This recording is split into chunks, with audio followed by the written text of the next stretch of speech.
This is Mike Vini, and I am coming to you from my home office, which is my desk right here. And one of the things that I'm actually doing today is preparing for travel starting in September. So I think I have about 6, 7 weeks where I'm on the road traveling every week for events. And I'm super excited about it.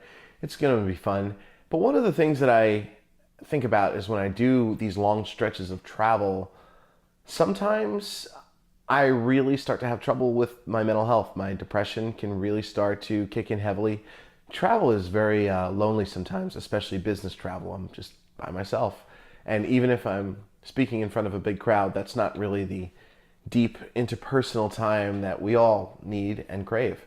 So that can really contribute to depression. And naturally, I mean, whether you struggle with anxiety or not, travel can really trigger anxiety for everybody, no matter who you are. So it makes it very difficult. And there's been many times where I've traveled and I just found myself really struggling. So one of the things that I've learned to do is create checklists for myself for self-care while traveling. I'm a big fan of checklists because when you have a checklist, you don't have to think about it. You don't have to remind yourself. It's just written on a list and you check it off and you do it or you don't do it. And so for me, I have a travel checklist, not just for packing, but also for self-care. And I want to give you an example of some of those. One of the most important things on that checklist is once I get through security in the airport is to make sure that I fill up my water bottle with water. And I do that either at a water fountain that I feel safe at, because certain water fountains I wouldn't trust the water, or I actually go sometimes to a bar in the hotel, not in the hotel, in the airport, and ask them to fill it up, and they'll do that for free. Sometimes even a store that's serving breakfast sandwiches or snacks would be glad to just fill your water bottle up for free. And I do that so I can stay hydrated, because when I'm not hydrated when I travel, I emotionally start to get to a bad place, and it really contributes to jet lag.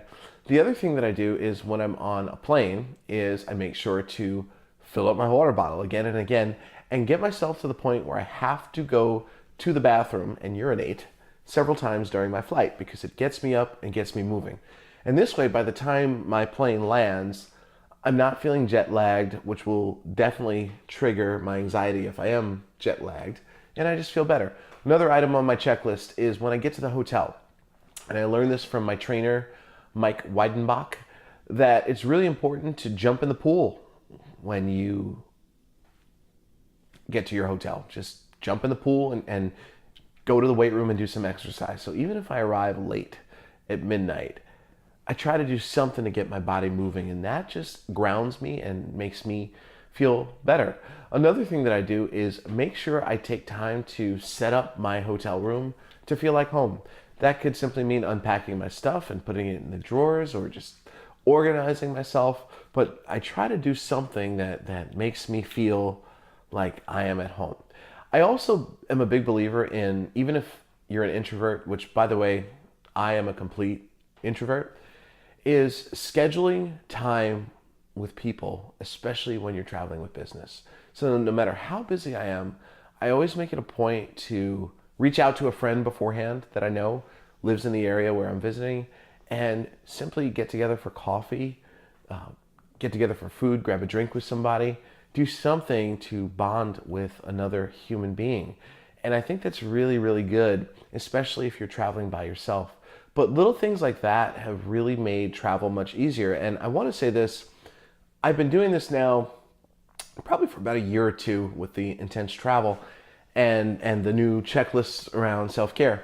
And I've actually noticed that when I come back from long trips, a lot of times I'm much more relaxed than even when I left.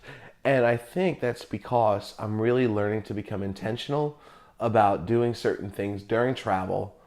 So this way I'm taking care of myself. So I encourage you to think about little things that you can do when you travel to take care of yourself, whatever that is for you, and put it on an actual checklist and follow it. And I guarantee it's going to make your travel experience so much more enjoyable, even if you are traveling for business.